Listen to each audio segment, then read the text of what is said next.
Oh, greetings and welcome to our series of weekly devotionals. This week we're taking a look at one of the most famous prayers in the Jewish scriptures, the Hebrew Bible, Psalm 145.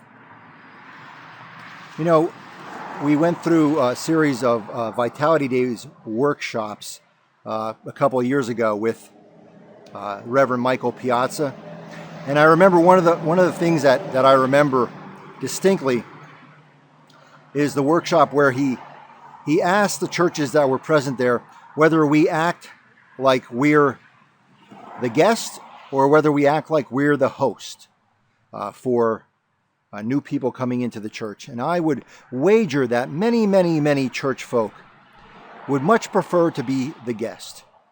People in the church often feel like the church should do everything in its power to cater to their needs, and people who are church shopping will ask of a prospective congregation, well, what's in it for me?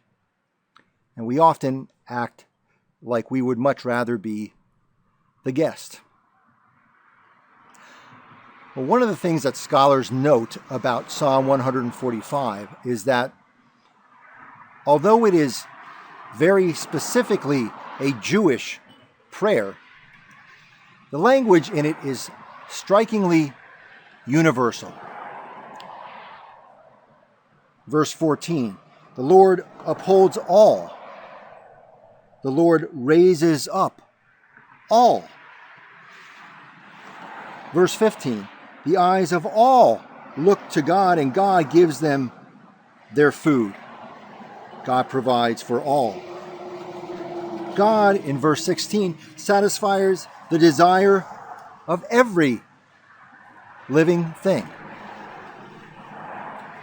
What scholars suggest that this Psalm 145, teaches us about the people of Israel is that although we might normally think of the people of Israel as the chosen ones, God's chosen people,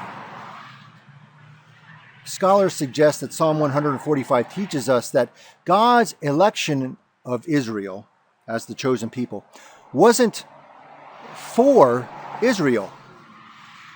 It was so that God might work through Israel for everyone else.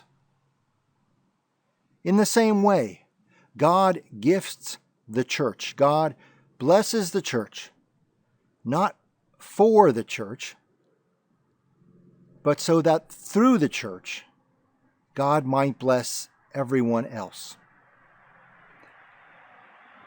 God blesses us only to the extent that we give those blessings away in the service of God and others. So I would suggest that the scriptures teach us most profoundly and most convincingly that we in the church are not to be the guests.